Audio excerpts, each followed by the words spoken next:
Я, Чуланова Екатерина Александровна из поселка Пиню, принимаю участие в поэтическом марафоне «Читаем стихи любимого поэта».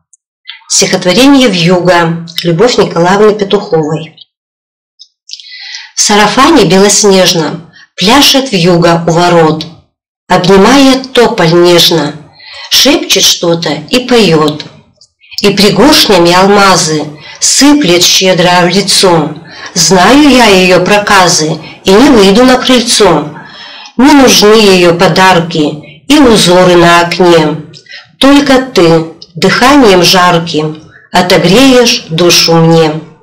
Все прости, ты скажешь тихо, и растает в сердце лед.